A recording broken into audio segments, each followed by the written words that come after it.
कुंज, आपको हिंदी दिवस की शुभकामनाएं। आप भी मार्केट के कुछ चुनिंदा ऐसे लोगों में से हैं जो हिंदी इंग्लिश दोनों में बराबर से अपने क्लाइंट्स और सारे हम लोगों से भी आप कंट्रीब्यूट करते रहते हैं, तो शुभकामनाएं।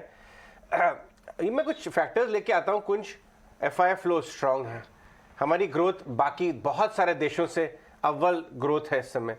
पॉलिसी, मोदी जी अपनी पूरी टीम के साथ लगे हुए हैं 24 घंटे। तो क्या ये कहीं ना कहीं एक इनहेरेंट मजबूती दे रहा है बाजार में? जी हाँ, सबसे पहले हिंदी दिवस की आपको और सभी दर्शकों को शुभकामनाएं। और मैं बहुत गर्व से और बहुत अच्छी हिंदी बोलता हूँ, इसका मुझे वाकई में गर्व है। अब बाजार बिल्कुल। पे आते हुए एक तो हम थोड़ा सा मैक्रो इकोनॉमी नंबर्स पे देखें तो कहीं ना कहीं डिसअपॉइंटमेंट आ जाता है। अब जैसे कल परसों में आईआईपी का नंबर आया, वो बहुत कम आया है। ऑफ कोर्स इन्फ्लेशन थोड़ा सा ज्यादा आया है, बट वो तो डाउन ट्रेंड पे है। और उसके अगेंस्ट हम दूसरे नंबर्स देखें, जैसे हमने अगस्त के महीने में ई वे बिल्स का नंबर है रिकॉर्ड हाई। जब से ई वे बिल बनना शुरू हुए हैं रिकॉर्ड हाई पे है।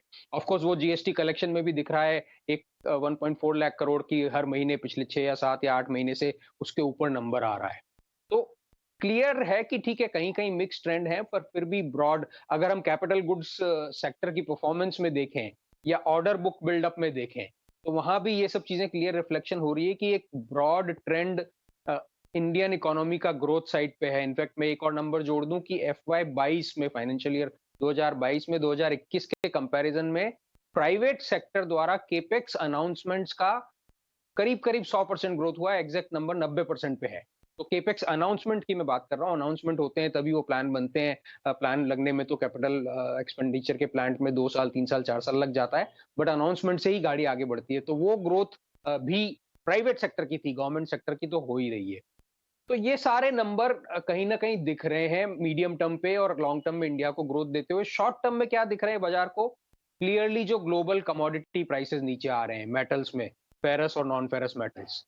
क्रूड प्राइस जो कंटिन्यूअसली ठीक है, बीच बीच में फिर से ऊपर का झटका दे देता है, पर फिर भी एक ब्रॉड ट्रेंड $120 के हाई टच होने के बाद में अब 100 के नीचे की तरफ है। और होपफुली 90 पे रहेगा, उससे और भी नीचे जाता है तो वो अच्छा है।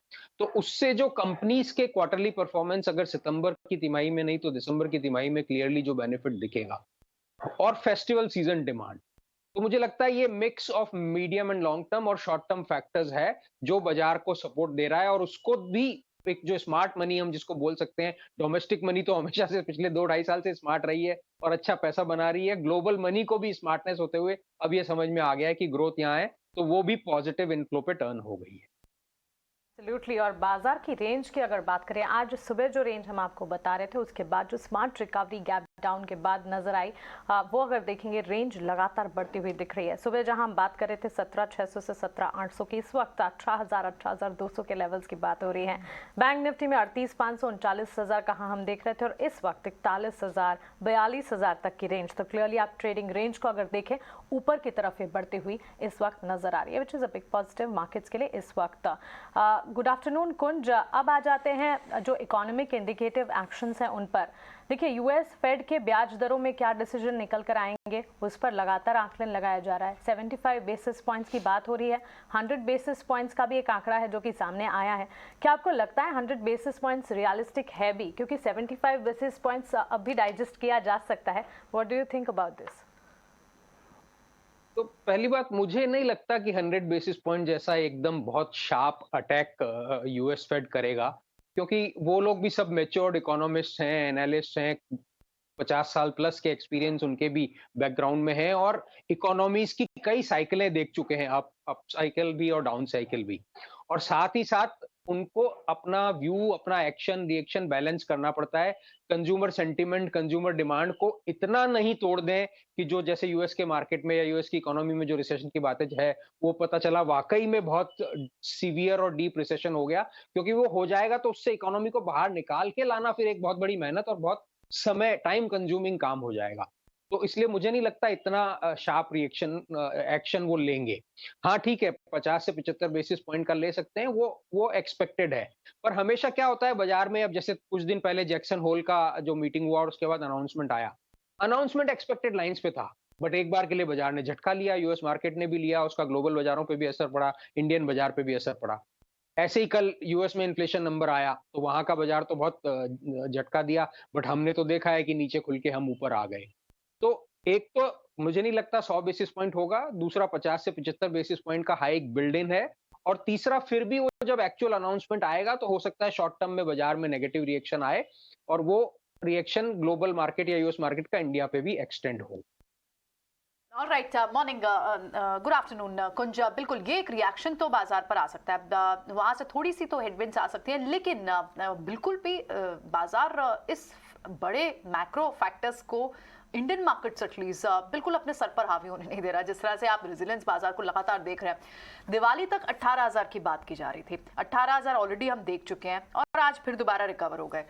19,000, 19,500, 20,000 इन लेवल्स की भी दिसंबर तक बात हो रही है। आप रेंज कहां तक देख रहे हैं बाजार की इस साल में? मैं बाजार में करीब 26 साल से हूं, और मेरे लिए ये नंबर इतने साल होने के बाद भी 26 कम है या ज्यादा है मुझे पता नहीं, बहुत मुश्किल है। तो एक खाली ये है कि जिस हिसाब से जैसा हम बात कर रहे हैं कि शॉर्ट, मीडियम और long term macro and micro economic trend positive हैं, उनको सपोर्ट मिल रहा है। डोमेस्टिक पैसे का सपोर्ट तो हमेशा से था, अब ग्लोबल पैसे का भी मिल रहा है। होता क्या है कि बाजार आपको कभी भी एक्सपेक्टेड डेट्स पे एक्सपेक्टेड नंबर नहीं देगा कि मुझे दिवाली के दिन ये इंडेक्स दिखा दो, मुझे 31 दिसंबर के दिन इंडेक्स दिखा दो। इनफैक्ट हम पिछले कुछ महीनों की बात करें तो जो बाजार का लो 15,200 के आसपास का निफ्टी था, वो जून के मिड में आया, आप ध्यान रखिए।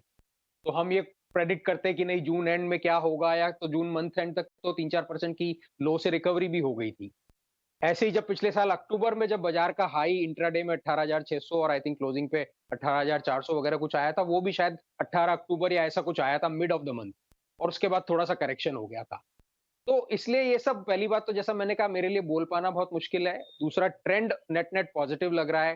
तीसरा, हम अगर दिवाली के दिन को या 31 दिसंबर ईयर एंड को बेंचमार्क पकड़े, तो हो सकता है उसके पहले बाजार जाके करेक्शन दे दे, और या हो सकता है तब तक नहीं चले और सडनली जनवरी के 7-8-10 दिन में चल जाए।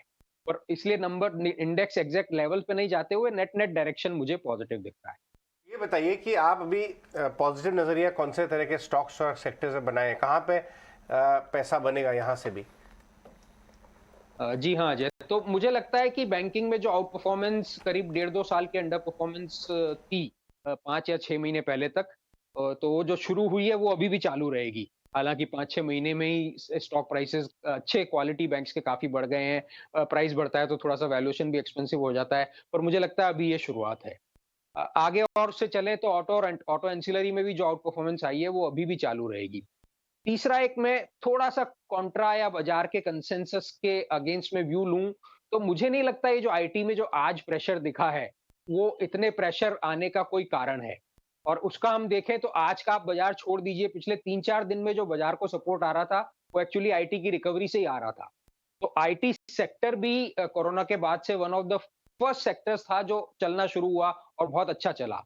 तो ऑब्वियसली जब कोई सेक्टर बहुत अच्छी आउट परफॉर्मेंस देता है तो थोड़े से वैल्यूएशन एक्सपेंसिव हो जाते हैं। उसके बाद थोड़े से नंबर्स लेस देन एक्सपेक्टेड आने लग गए, ग्रोथ रेट्स हाई बेस पे कम हो गई, मार्जिन्स में वापस प्रेशर आ गया क्योंकि डिमांड इतनी बढ़ी कि एम्प्लॉय कॉस्ट सडनली बढ़ गई। फिर वर्क फ्रॉम होम कम होके वापस ऑफिसेस खुल गए, ट्रैवल शुरू हो गया तो खर्चे बढ़ गए, तो उस वजह से मार्जिन में प्रेशर आ गया। तो सेक्टर ने थोड़ा पिछले 4-5 महीने से अंडर परफॉर्म किया है। पर मुझे नहीं लगता जैसे आज इतना गिरा है तो उसमें बहुत ज्यादा मंदी की जगह है। अगर आईटी सेक्टर आउट परफॉर्मर नहीं भी रहता है तो मुझे लगता है यहाँ से मार्केट परफॉर्मर तो जरूर हो जाएगा, अंडर परफॉर्मर नहीं रहेगा। एब्सोल्युटली कुंजा, ऑफ कोर्स आईटी पर भी जिस तरह से हम देख रहे हैं सडन डाउनफॉल के बाद मूव्स आने शुरू हुए थे, आज का ये जो गिरावट का ट्रेंड है गोल्डमैन सैक्स की इस रिपोर्ट के बाद ही नजर आया। और इसके अलावा भी आप सेक्टर्स के अपने पसंदीदा सेक्टर्स हमारे साथ शेयर करें। लेकिन जहां हम यूएस फेड के अनाउंसमेंट्स की बात कर रहे थे, इसी महीने के एंड में आरबीआई की भी एमपीसी लाइंड अप है। एक्सपेक्टेशंस अब ये भी हैं ये इन्फ्लेशन फिगर अगर डोमेस्टिक मार्केट, इंडियन मार्केट का देखें, slightly on the higher curve आता हुआ दिखा था एट 7%। यहाँ भी बातचीत चल रही है 35 बेसिस पॉइंट्स या 50 बेसिस पॉइंट्स, इस पर आप क्या कहेंगे? जी हाँ, तो आरबीआई एक बैंक है, सेंट्रल बैंक है, उसका काम होता ही है, उनके लिए इन्फ्लेशन हमेशा से टॉप प्रायोरिटी रहता है और रहना भी चाहिए। इन्फ्लेशन एक ऐसी चीज है जो एक आम नागरिक को सबसे पहले मारती है और बहुत ज्यादा मारती है, इसलिए इन्फ्लेशन पे कंट्रोल होना बहुत जरूरी है। तो आरबीआई का वो रहेगा, but at the same time RBI global central banks में के स्टडी में अगर हम देखें तो बहुत ही मेच्योर्ड, एक्सपीरियंस, समझदार एक्शन लेने वाला बैंक हिस्टोरिकली रहा है। बहुत सारे गवर्नर्स आए हैं और उसके बाद रिटायर भी हो गए हैं, बट करीब करीब सभी गवर्नर्स का ट्रैक रिकॉर्ड। तो कभी भी एक ऐसा झटका लेने वाला एक्शन नहीं लेते हैं जहां सडनली वापस से जो इकोनॉमी रिकवरी की तरफ आ रही है वो सडनली उसको नेगेटिव इम्पैक्ट आए। तो एक्सपेक्टेड लाइंस पे 25 से 50 बेसिस पॉइंट की रेंज में मुझे लगता है हाइक आएगा, और जो मार्केट ने ऑलरेडी बिल्ड इन कर लिया है। इनफैक्ट हम देखें तो बाजार में इन्फ्लेशन का नंबर परसों थोड़ा सा हायर साइड पे आया। उस थोड़े दिन पहले आरबीआई ने पॉलिसी में रेट हाइक पिछली पॉलिसी में भी किया था, पर आज 10 ईयर यील्ड्स बाजार में कहाँ है? जो 7.4 7.5 चली गई थी वो कल के इन्फ्लेशन के बाद उल्टा नीचे आ गई। ऑफ कोर्स उसका एक बड़ा कारण है कि इंडियन बॉन्ड्स का ग्लोबल इंडाइसेस में इंक्लूजन की बात हो रही है। पर फिर भी आई थिंक एक कारण ये भी है कि बाजार को लग रहा है कि ठीक है, इन्फ्लेशन शॉर्ट टर्म में ऊपर नीचे फिर भी हो रहा है, पर एक पीक हो चुका है और अब धीरे धीरे ट्रेंडिंग डाउनवर्ड ही रहेगा। तो ये एक बहुत बड़ा सपोर्ट रहेगा, और इसलिए आरबीआई पॉलिसी पे मुझे नहीं लगता कोई सरप्राइज एक्सपेक्टेशन है। ठीक है, ऑलराइट, एब्सोल्युटली। कुंज, बहुत बहुत शुक्रिया ये सारी इंसाइटफुल कॉन्वर्सेशन हमारे साथ करने के लिए, अपना ओपिनियन हमें बताने के लिए बहुत बहुत शुक्रिया आपका।